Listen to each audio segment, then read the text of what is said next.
Dan kalau minta sama Allah, berdoa sama Allah Subhanahu wa ta'ala, jangan pernah berputus asa, jangan berhenti. Mau 24 jam berdoa, berdoa.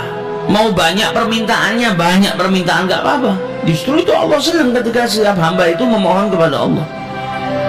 Karena itu perintahnya, ud'uni astajibu lakum, mintalah kepadaku, niscaya aku akan mengijabahinya. Minta sama Allah Subhanahu wa ta'ala sebanyak mungkin.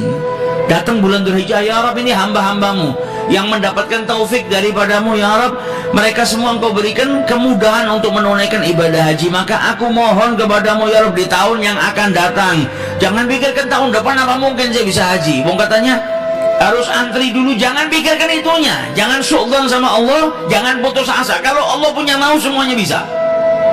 Ya Rabb, di tahun yang akan datang panggillah saya ke Baitullahil Haram untuk menunaikan ibadah haji. Minta terus, ketuk pintunya Allah Subhanahu wa ta'ala. Hari Jumat perbanyak doa supaya doa kita bisa berbarengan dengan saat-saat di mana diijabahi doanya setiap hamba. Insya Allah kalau kita betul-betul mintanya sama Allah Subhanahu wa ta'ala, diijabahi sama Allah Subhanahu wa ta'ala. Caranya Allah yang atur, Allah yang mengatur caranya. Allah kalau sudah mau ijabahi doa dan permohonan hambanya ini, caranya luar biasa indahnya. Sering kita dengar kisahnya Imam Ahmad ibn Hanbal. Tiba-tiba bangun tidur, kepingin pergi ke sebuah desa, tapi nggak tahu ingin apa ke sana. Ingin pergi ke tempat sebuah kota atau sebuah desa, tapi dia nggak tahu alasannya kepingin pergi itu untuk apa. Hanya hatinya saja ingin. Sampai akhirnya beliau berangkat pergi ke desa tersebut. Karena nggak ada tujuan sampai di desa tersebut, dia bingung mau apa. Akhirnya beliau sholat di masjid. Selesai panggil, sini kau orang asing ya? Iya. Nggak punya tempat tinggal, nggak ada. Kalau kau mau berkenan, kau bisa istirahat di tokoku ini. Tapi ya sederhana, nggak ada tempat tidur yang mewah. Dibilang nggak apa-apa, alhamdulillah, asalkan saya dapat tempat tinggal. Kemudian Imam Ahmad ibn Hanbal melihat orang itu sedang mengadon rotinya, sedang bikin roti sambil beristighfar kepada Allah, membaca zikir kepada Allah Subhanahu wa ta'ala. Kata Imam Ahmad ibn Hanbal, ajib, ini orang bikin roti sama baca-baca, sama berzikir. Ditanya sama Imam Ahmad bin Hanbal, sudah berapa lama kau berbuat seperti ini? Sudah lama, sejak lama. Saya selalu istiqomah. Apa yang kau dapatkan dari istiqomahmu ini, berzikir sambil bekerja ini? Kata orang tersebut, yang saya dapatkan, tidak ada satu doa pun yang saya panjatkan kepada Allah kecuali diijabahi. Kaget Imam Ahmad. Setiap keinginanmu, setiap doamu diijabahi sama Allah, ya. Semua yang saya inginkan diberi sama Allah kecuali satu yang belum. Nah, ini orang muslim tuh harusnya seperti itu.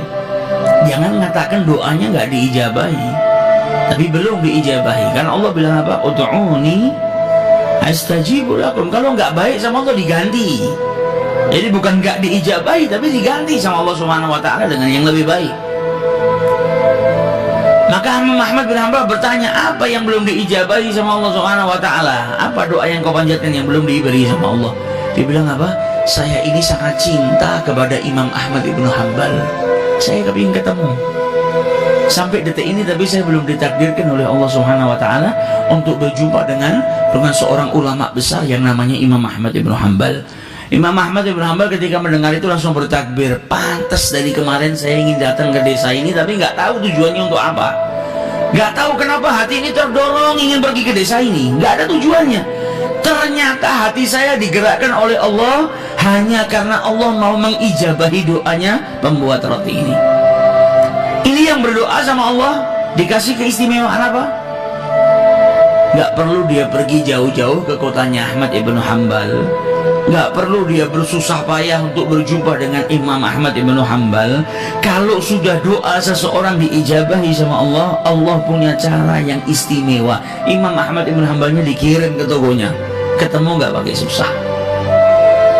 Nah, ini doa kalau sudah kita panjatkan diijabahi sama Allah, istimewa. Bahkan beberapa tahun yang lalu ada kisah yang luar biasa, mirip seperti kisahnya Imam Ahmad ibn Hanbal, yaitu seorang dokter di negara Syria, di negara Syam. Namanya Dr. Hisham. Dr. Hisham ini dokter yang ahli di bidang tulang atau saraf. Jadi dia paling istimewa di Jazirah Arab. Setiap orang datang dari luar negeri untuk berobat sama si Dr. Hisham ini. Sampai pada suatu saat Dr. Hisham ini mendapatkan undangan seminar tentang ilmu yang dia dalami. Naik pesawat baru terbang beberapa waktu, ada gangguan cuaca yang buruk mengharuskan pesawat itu turun di bandara terdekat. Maka akhirnya dengan terpaksa pesawat itu mendarat di bandara terdekat. Dia tanya sama yang jaga bandara, ini kapan kira-kira pesawat ini bisa diterbangkan lagi? Oh, mungkin bisa makan waktu 9-10 jam, bisa sampai 12 jam karena cuaca buruk. Dan ini bukan bandara komersil yang di situ banyak pesawat mondar-mandir. Rumah yang sudah jelek, sudah rapuh. Dia berhenti, dia ketok pintu rumah tersebut, yang buka nenek tua, wanita yang sudah lanjut usia. Ditanya sama Dr. Hisham, apakah kau punya telepon di sini? Saya ingin mengabari tempat saya yang saya tuju itu karena saya saat ini tidak bisa melanjutkan perjalanan. Kata nenek tadi, saya nggak punya telepon, saya ini orang miskin, nggak punya apa-apa. Saya hanya punya teh dan sedikit makanan. Kalau kau mau silakan masuk. Saya berikan teh dan sedikit makanan untuk menghangatkan dirimu. Maka masuk Dr. Hisham, duduk, minum teh, dikasih makanan. Nenek tadi kembali ke kursinya. Kemudian di kursinya dia berzikir kepada Allah, berdoa kepada Allah Subhanahu wa Ta'ala. Dilihat sama Dr. Hisham, luar biasa ini nenek. Di malam hari dia duduk, dia berdoa kepada Allah. Tanpa Dr. Hisham sadari, ternyata di sebelah nenek tadi ada anak kecil yang terbujur kaku. Ditanya sama Dr. Hisham, ini anak sebelah kau ini siapa? Ini cucuku. Mana orang tuanya? Orang tuanya sudah meninggal. Bapak ibunya mati sudah, yatim piatu. Ini anak saya yang rawat dari kecil. Ditanya sama Dr. Hisham, kenapa anak ini dari tadi saya lihat gak bergerak?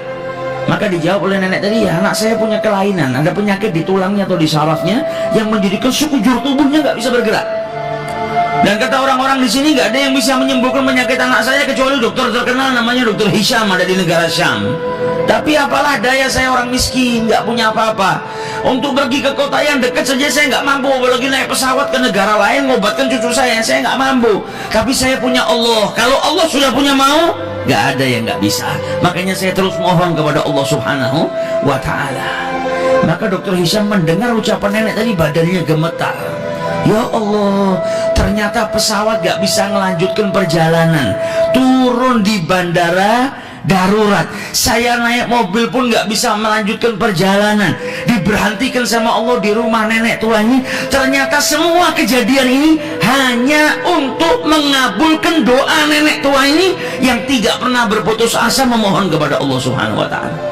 Jadi semua yang saya lakukan ini ternyata hanya cara Allah untuk mengabulkan doa si nenek tadi.